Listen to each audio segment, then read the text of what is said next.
Hello students, मैं किंजल तिवारी आप सभी का इस यूट्यूब चैनल पर स्वागत करती हूँ। आज का हमारा सब्जेक्ट है हिंदी व्याकरण। हिंदी व्याकरण में इसके पहले के वीडियोस में हमने समास पढ़ा था। जिन बच्चों ने अभी तक वो वीडियोस ना देखे हों तो आप इस चैनल को सब्सक्राइब कीजिए। उसमें हिंदी व्याकरण का आपको प्लेलिस्ट मिलेगा, उसमें समास के सभी वीडियोस हैं। आप उस वीडियो को देखिए, जो भी आपको डाउट आता है वो आप मुझे पूछ सकते हैं। आज हम चालू करते हैं हिंदी व्याकरण के दूसरे टॉपिक से, जिसका नाम है अलंकार। अलंकार बोर्ड के एग्ज़ाम में 4 मार्क्स में आता है। एग्ज़ाम में अलंकार की परिभाषा और उसका उदाहरण लिखना होता है। कोई भी 2 अलंकार के नाम दिए होंगे जिसकी परिभाषा और उसके उदाहरण आपको लिखने होंगे। तो आज शुरू करते हैं सबसे पहले अलंकार की परिभाषा से कि अलंकार है क्या। तो अलंकार शब्द अलम और कार इन 2 शब्दों से मिलकर बना हुआ है, जिसमें जो पहला अलम है उसका अर्थ होता है आभूषण यानी गहने, और दूसरा जो कार है उसका अर्थ होता है सुसज्जित करने वाला। ये अलंकार की परिभाषा है। अलंकार 2 शब्दों से बना है, एक अलम और दूसरा कार।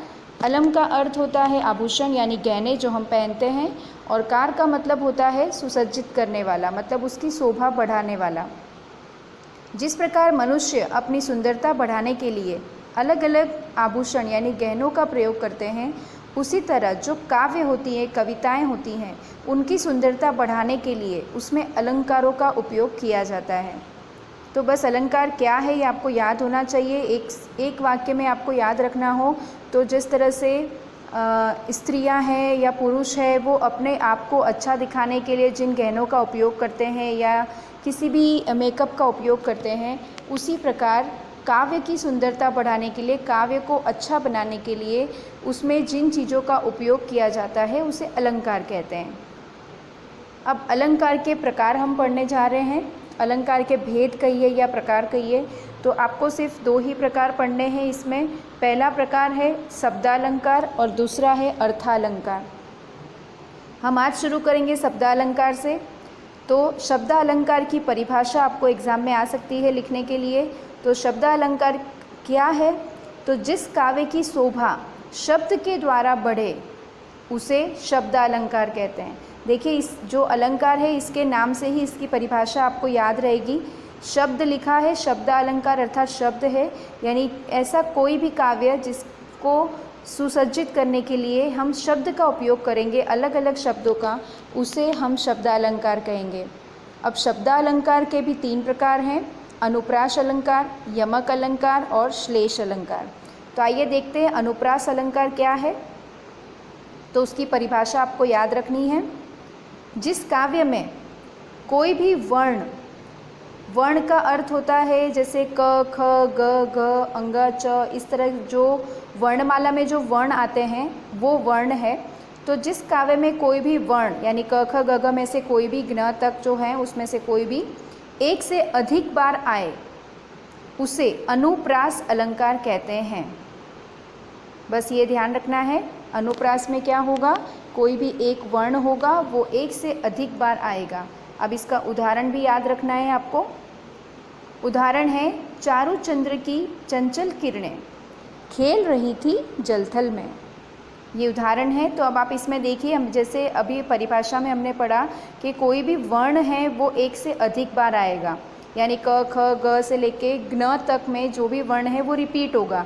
तो यहाँ पर देखिए चारू लिखा है उसमें च, फिर चंद्र लिखा है उसमें भी च, फिर चंचल लिखा है उसमें भी च, यानी ये जो वर्ण च है वो यहाँ पर देखिए एक से अधिक बार यानी 3 बार आया है, इसीलिए अनुप्रास अलंकार हो गया है। फिर नीचे आपको उदाहरण समझा देना है इसी तरह से कि इस उदाहरण में वर्ण च एक से अधिक बार आया है, इसीलिए यह अनुप्रास अलंकार है। तो जब भी आपको बोर्ड के एग्ज़ाम में ये पूछा जाएगा तो जो परिभाषा हमने पढ़ी वो आपको लिखनी होगी और ये उदाहरण इस तरह से लिखना होगा। अब दूसरा अलंकार पढ़ रहे हैं शब्दालंकार का, यमक अलंकार।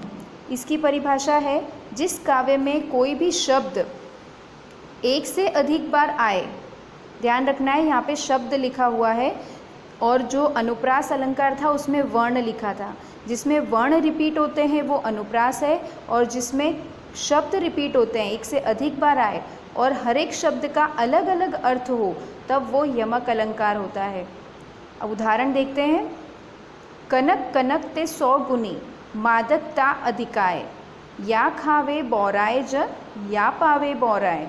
तो यहाँ पे देखिए कौन सा शब्द रिपीट हुआ है, एक से अधिक बार आया है। तो कनक कनक, ये कनक कनक जो है वो 2 बार लिखा हुआ है, और ये दोनों कनक का यहाँ पर जो मतलब है, अर्थ है, वो अलग है। यहाँ पे जो कनक शब्द है 2 बार आया। एक कनक का अर्थ होता है सोना, यानी इस काव्य से कहा जा रहा है कि जो सोना है, जो गोल्ड है, वो अगर लोगों को मिल जाता है तो भी लोग पागल हो जाते हैं, बौरा जाते हैं। और दूसरे कनक का अर्थ धतूरा, यानी आप भांग या इस तरह की कोई भी मादक वस्तु ले सकते हैं। तो वो भी अगर कोई व्यक्ति हद से ज़्यादा खा लेगा, पी लेगा, तो वो भी बौरा जाता है, वो भी अपना होश खो देता है। तो बस यहाँ पर कनक कनक 2 बार आया, इसीलिए ये हमारे लिए यमक अलंकार हो गया। अब तीसरा अलंकार हम पढ़ेंगे श्लेष अलंकार। श्लेष का अर्थ होता है चिपका हुआ। जिस काव्य में कोई शब्द एक बार आए तथा अर्थ अलग अलग हो, जिस काव्य में कोई शब्द एक बार आए और उसका अर्थ अलग अलग हो, उसे श्लेष अलंकार कहते हैं। अब इसका भी उदाहरण देख लेते हैं हम। रहीमन पानी राखिए, बिन पानी सब सून, पानी गए न उबरे, मोती मानुस चून। अब इसमें देखिए जो पानी है वो जो 2 बार यूज़ किया गया, 3 बार उसका यूज़ किया गया है, पानी, फिर बिन पानी पर सब सून, और पानी गए न उबरे, यानी जो पानी शब्द है उसका एक से अधिक बार उपयोग हुआ है। और ये तीनों बार पानी शब्द का अर्थ जो है वो अलग अलग है। पहला जो यूज़ किया गया है रहीमन पानी राखिए, उसमें पानी का मतलब है चमक। बिन पानी सब सून, यानी पानी के बिना सब कुछ सूना है, यानी किसी व्यक्ति की अगर समाज में इज्जत नहीं है तो वो उसके लिए बेकार है उसका जीवन। तो वही बिन पानी सब सून में जो पानी है उसका अर्थ इज्जत हो रहा है। और जो पानी गए न उबरे, तो यहाँ पर जो पानी है उसका अर्थ होता है जीवन। तो इस तरह से यहाँ पर भी श्लेष अलंकार का उदाहरण ख़त्म होता है।